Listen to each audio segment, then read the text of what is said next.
Acércate y escucha con atención. Esa noche de penumbra te relatamos la creepypasta. El reloj de bolsillo. Ponte tus audífonos Apaga las luces.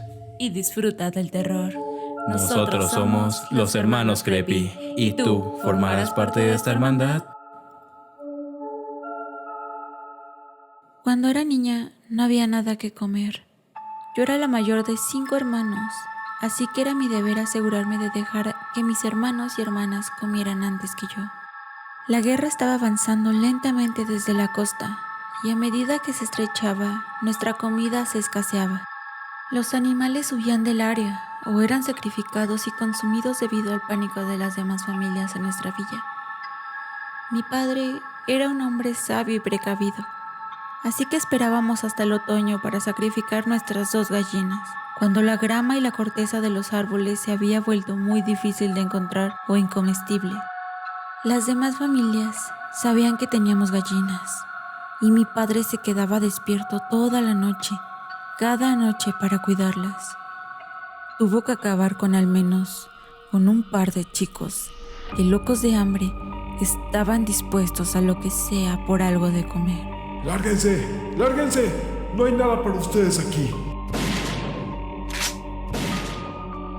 Cuando las gallinas no eran más que huesos, y los huesos se habían vuelto quebradizos y porosos por las muchas sopas de madre, ella nos mandó a mí y a 2 de mis hermanos a recolectar insectos y ratones de campo para la cena. Estábamos hambrientos, pero no del todo famélicos, hasta una mañana que nos levantamos ante la primera nevada y ya no quedaba nada con vida para comer. Mis padres comenzaron a considerar lo inevitable. Quizá mi padre debería ir a la costa y venderle el reloj de bolsillo de mi abuelo a uno de los soldados ebrios, pero bien remunerados. Era la única cosa valiosa que nos quedaba y la única reliquia de la familia que mi padre me podría heredar. Pero es el único recuerdo que te queda de tu padre. Es solo un viejo reloj. Si nos permite traer algo de comida a la mesa, no me importará perderlo. Yo no quería que se fuera. Tenía miedo de que la guerra nos alcanzara mientras él no estaba, y era demasiado joven y demasiado débil como para proteger a mi madre y a mis hermanos menores. Le rogué que se quedara, pero insistió en que todo estaría bien y prometió volver antes de que la semana terminara. Tenía mucho miedo, y cuando mis padres estaban afuera preparando la mochila de viaje, aplasté el reloj de bolsillo bajo mi zapato y lo coloqué de vuelta en el escritorio medio podrido. Mi madre lloró por días. Mi padre hizo su mejor esfuerzo para reconfortarla mientras la veía pelando el cuero de sus botas para hervirlo como cena. Todo estará bien. Encontraremos algo que hacer. Todo estará bien. La noche siguiente, mi madre encontró una rata muerta y la desinfectó usando nieve limpia. Más tarde, llenó nuestras barrigas con huesos de rata y más nieve derretida. Mi hermanito pequeño, Albert, nos mantuvo a todos despiertos esa noche llorando por su hambre. Rogaba por todas las cosas que solíamos comer cuando teníamos cosechas y animales. Estofado de carne, panecillos blancos, maíz suculento y cordero condimentado. Hizo que todos nuestros estómagos gruñeran y nos torturaran, y terminé pidiéndole que guardara silencio mientras madre sollozaba desde su habitación. Mi padre acarició el cabello de Albert por horas y horas. No puedo seguir con esto. Regresó a su habitación y cerró la puerta detrás de él. Albert se quejó hasta que la luz tenue del amanecer se coló por nuestras cortinas andrajosas. Podía escuchar a mi padre a través de la puerta retocando el reloj. El hambre había desgastado mi miedo a los soldados desde hace mucho, y recé silenciosamente que lograra repararlo. Él trabajó en el reloj de bolsillo durante todo el día y hasta la noche. Celia había encontrado grillos muertos en las paredes de una pastelería abandonada, y mientras los comíamos, mis padres emergieron de su habitación. La sonrisa en el rostro de mi madre fue una que casi había olvidado, pues no la había visto desde el día en que nació mi hermana. Mi padre nos dijo que había reparado el reloj de nuestro abuelo y que había oído de un campamento de soldados que estaba cerca. 3 días, se los prometo. 3 días y regresaré con zanahorias, cordero y panes tan grandes que llenarán sus barrigas por todo un año. Mientras tanto, deben ayudar a buscar cosas hermosas con las cuales decorar la mesa del comedor. Aplaudimos con alegría y corrimos por nuestro pequeño y sucio patio con un regocijo que parecía ser un lenguaje extranjero para nosotros. La mañana siguiente, mi padre nos dio a todas un pedazo de caucho de la suela de sus zapatos para que lo masticáramos, y nos mandó a nuestra misión después de habernos dado un beso de despedida y de haber prometido que regresaría antes de que recordáramos que se había ido. Sean buenos. Nos divertimos mucho ese día recolectando herraduras y piezas de vidrio roto. Enroscamos pedazos de cordel a través de las cerraduras para colgarlas encima de la mesa y amarramos el vidrio a las puntas, esperando que destellaran bajo la luz de la lámpara. Regresamos a casa mientras el sol se ponía, felices con el trabajo de nuestro día y ansiosas por retomarlo la mañana siguiente. Aún estábamos cerca de la casa cuando lo olí por primera vez. Cebollas, caldo de pollo, cordero condimentado e incluso caramelos. Irrumpí por la puerta de entrada y encontré a mi madre en la estufa, preparando nuestra cena con una veneración silenciosa. Le extendí mis brazos y le pregunté si mi padre ya había vuelto a casa. Su sonrisa me dio a entender que había tenido éxito.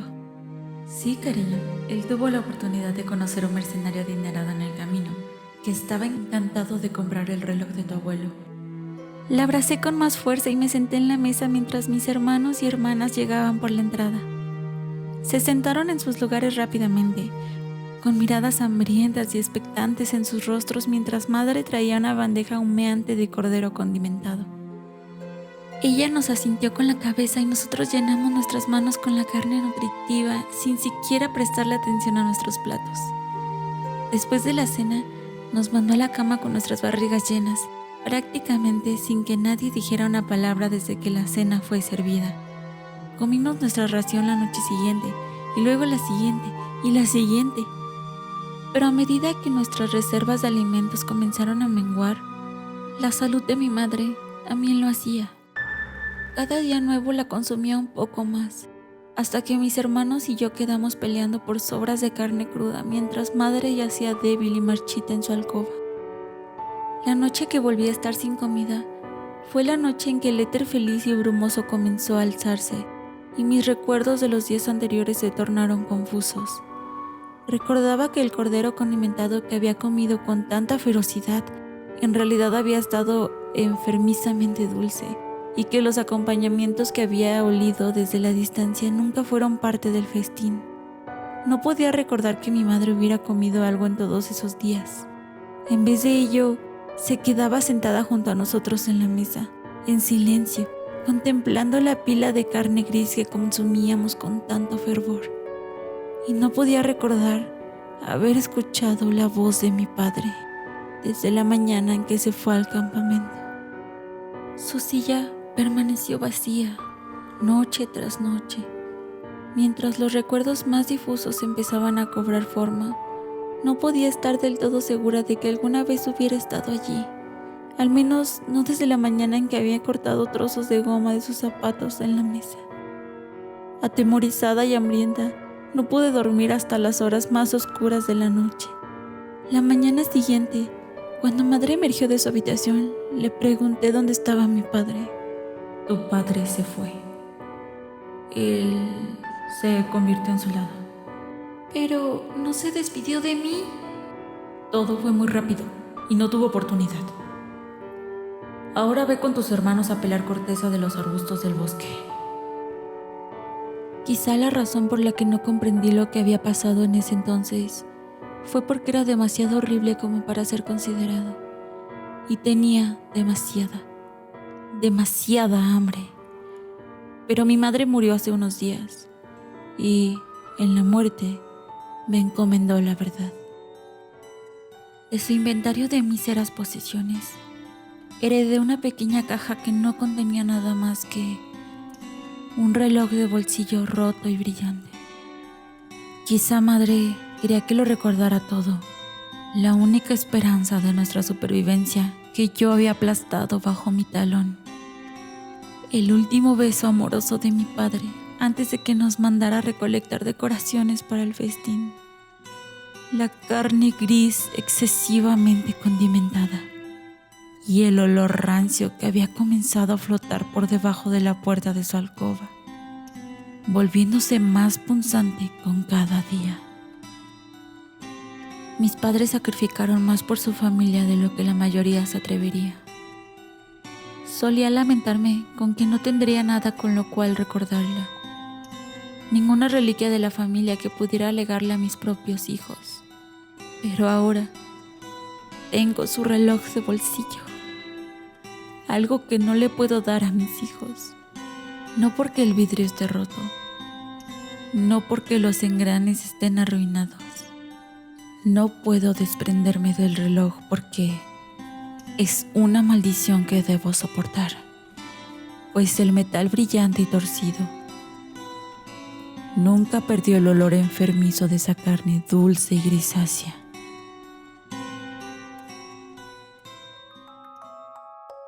Gracias por escuchar este creepypasta. Y por llegar al final del video. Coméntanos qué tal te pareció la historia. ¿Estarías dispuesto a sacrificarte por darle algo de comer a tus hijos? Si te gustó este creepypasta, te recomendamos el análisis que hicimos a la película El Conjuro 4. O puedes ver un video sugerido por el algoritmo. Se despide Maxiánima. Se despide Astartea. Nosotros somos los hermanos Creepy. ¿Y tú formarás parte de esta hermandad?